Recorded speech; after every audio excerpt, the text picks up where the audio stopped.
Right, we're a month away from EICMA, arguably the motorcycle world's most important trade show, and maybe 30% of the bikes on display are going to be from China, and I reckon that all of them will contain at least some components made in China, even if it's only the nuts and bolts. So in this video, I'll be giving you my take on the whole Chinese bike thing. They look good, well, mostly, offer a high level of standard equipment, and prices new are 30 to 40% lower than comparable models from Japan, Europe and the USA. But distrust still prevails among many buyers, so I thought an overview of the situation was in order. Why single out China? Why not Thailand or India, where several Western brands have their bikes put together?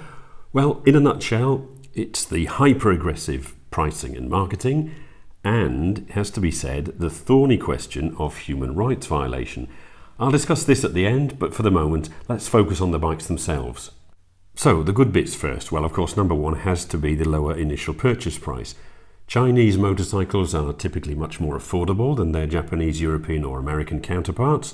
Brands like CF Moto, Vosges, Mash, Sinis, Zontis and Benelli undercut the competition by a significant margin, making them very appealing, at least in the showroom. And yet, despite the lower prices, they offer features normally found on higher-end motorcycles, like cruise control, auxiliary lights, digital displays, tubeless tyres, and sometimes even luggage. Take this CF Moto 800 MT Explore, for example, which I tried a couple of years ago. It's quite similar in spec to my Tiger 900 Rally Pro, and the price is €12,800 here in Portugal. Now, I paid over 17,000 for my Tiger. That's about, 40% more? Definitely makes you think. Then you've got the lower running costs. With smaller engines and often simpler technology, running costs, fuel, servicing, etc. are generally lower than mainstream brands. Some Chinese bikes also use components derived from older Japanese designs, which are known for their fuel efficiency and durability. You also have a rapidly improving quality. It's improved dramatically over the last couple of years, particularly with the more premium manufacturers like CF Moto and Vosges. Honestly, when you see bikes like this, the 450 MT or the 800 MT in dealer showrooms or at trade shows, perceived quality is pretty much on a par with mainstream.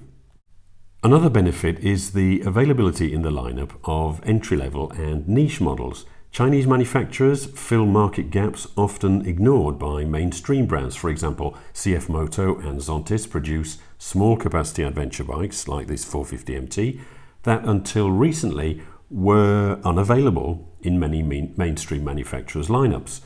You've also got expanding dealer networks. They've still got a way to go, admittedly, to match Japanese or Europeans, but you can tell that they're trying very hard. Investment is coming to ease concerns about after-sales support, and while a few years ago you'd have independent dealers offering half a dozen brands with just one or two bikes from each brand on the showroom floor, it's now common to find specialized dealers like the new CF Moto dealership in Faro that opened just a few months ago. Before we continue, 10 seconds to remind you that you can still enjoy 10% off Roadskin jeans with the discount code in the description below. Double or AAA rated, depending on the model you go for. They're the most comfortable motorcycle jeans I've ever tried. Back to Chinese bikes, and it's time to look at where things begin to fall apart. The big one for me is the significantly lower residual values. Chinese bikes tend to depreciate much faster than those from more established brands, due mainly, I think, to lingering concerns about long-term reliability, dealer support, as well, of course, as brand image. Let's take the example of the CF Moto 800 MT and my Tiger 900 Rally Pro again. Now, I've been buying and selling cars and bikes privately for 40 years, first in the UK, then in France, and now Portugal. So, while these figures are necessarily approximate, I think they are fairly realistic. I paid $17,200, I think, for my Tiger 6 months ago. I could have had the similar CF Moto for $12. Sounds like a no-brainer, until you dive deeper into the figures. After 2 years or 10,000 kilometers, let's say, my Tiger will be worth about €15,000, in which time I reckon the MT800 will have a residual value of about 6.5. That's a €2,000 loss to depreciation on the Tiger, 5.5 on the MT. That's a delta of €3,500.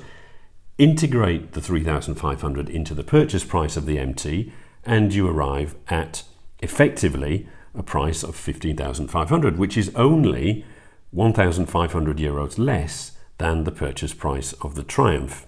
Now, I know what you're all thinking. This is RM doing some man maths to justify treating himself to a fancy new bike every year or so. And yeah, there's probably something in that. If you keep your bike for years and years or until it falls to bits, then heavy initial depreciation is less of a problem. But if, like me, you do enjoy changing every couple of years, then depreciation is the number one enemy of Chinese bikes, at least in European markets in 2024. Then you have the questionable quality control. Despite improvements, some Chinese motorcycles still suffer from inconsistent quality controls. Issues such as thin paint, lower quality fasteners, and rust susceptibility have been reported, particularly in harsher climates in Northern Europe. You've also got the image and, dare I say, stigma. There is still a stigma associated with Chinese motorcycles, especially among experienced riders who prefer the reputation and heritage of European or Japanese brands. And then there's the ride. I've ridden quite a few Chinese bikes, and most have never quite lived up to their showroom appeal. Difficult to define in a few words, but you can just tell that they've only been at the game for a few years as opposed to the decades that more mainstream manufacturers have been honing their craft. Other things to consider include sporadic spare parts availability. While dealer networks are improving, spare parts can still be harder to get hold of. This can lead to delays in repairs and maintenance, which is problematic for owners using their bikes to commute, for example. Inconsistent component quality. Chinese motorcycles often use lower grade components to keep costs down. While the engines may be reliable, sometimes using licensed designs from major brands, other parts, such as suspension, electrics and brakes, may not match the same level of durability. There's also a question mark over dealer support. Even though some Chinese brands have expanded their dealer networks, support may not be as robust or reliable as with more established manufacturers, leading to less satisfactory customer service experiences. Now, this is a motorcycle channel, and I don't want to get too deep into geopolitics, but it would be remiss of me not to address the elephant in the room, which is the high probability of human rights violations linked to some sectors of Chinese manufacturing. I did a little research online and quickly unearthed substantial evidence of human rights abuses, i.e. forced labour, in the supply chains of Chinese motorcycle and automotive manufacturing industries. These mainly involve the Uyghur population of the Xinjiang province. I came across numerous reports highlighting how some companies, both Chinese and Western, have been implicated in using materials or components produced using forced labour. Forced labour in aluminium and steel production. Many Chinese motorcycle manufacturers and Western brands sourcing from China may, knowingly or unknowingly, use materials linked to forced labour. Aluminium and steel production in Xinjiang, a major supplier of these materials, is connected to the coercion of Uyghur workers under government-backed labour programs. These materials are critical in the production of motorcycle components, including frames and engine parts, and are used by global brands. Component manufacturing. Certain companies, such as the Huawei Group, are involved in the production of parts and batteries which have been linked to forced labour. Motorcycle and car manufacturers sourcing these components, either directly or through suppliers, may unknowingly contribute to these abuses. Joint ventures and supply chain blind spots.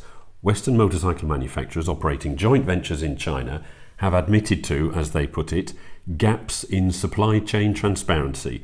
A lack of visibility like this can only increase the risk that forced labour materials from Xinjiang enter their production processes. Now, these questions have been widely reported in the automotive sector, but for whatever reason seem to be glossed over when referring to motorcycle manufacturers using the same supply chains. And frankly, it's not on, is it? But I don't want to be a hypocrite here. My Triumph Tiger was, I believe, made in Thailand. If I'm honest, researching where it was put together wasn't that high on my to-do list during the purchasing process. Be that as it may, it has hundreds of plastic and metal parts on it. Has forced labour been used somewhere in the production process? What about all those unassuming little nuts and bolts, for example? It's almost impossible to know for sure, either as an end user or, I suspect, even as a manufacturer.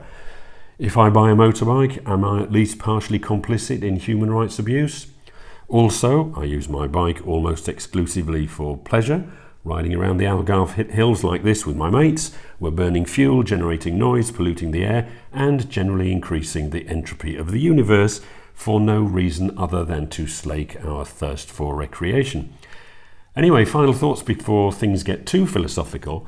Buying a Chinese-built motorcycle does offer significant savings and undeniable value for money. However, as easy as it is to be wowed by specs, standard equipment and showroom appeal, you do need to seriously consider the downsides that are heavy initial depreciation, variable quality, and a somewhat limited support network.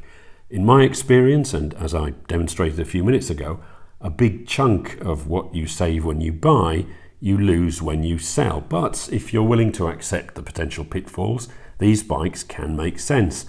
I'm old enough to remember the invasion, as it was referred to at the time, of Japanese cars into Europe in the 1970s, and look how established they are now. Have I ever owned a Chinese-made bike? No, not yet. I was very impressed by the CF Moto 450 MT, less so by the 800, when I test rode it a few weeks ago, link to that video in the description, but since then, I've read reports of reliability issues. So, if you are thinking of making the leap of faith, you'd be well advised to do your research. Personally, at the moment, I would consider buying an affordable low-capacity model, as I wouldn't get hammered too much by depreciation. But anything over, say, 8,000 euros, where brand image plays a more significant role in residual values, no, I think I'll stick to one of the mainstream brands for the moment. As for the question of human rights, well, I'll leave that to your own conscience. That's my 2 cents worth. I'd love to know where you stand on all this, especially if you've taken the plunge and bought a Chinese bike. So please let me know in the comments. And as always, thanks for watching.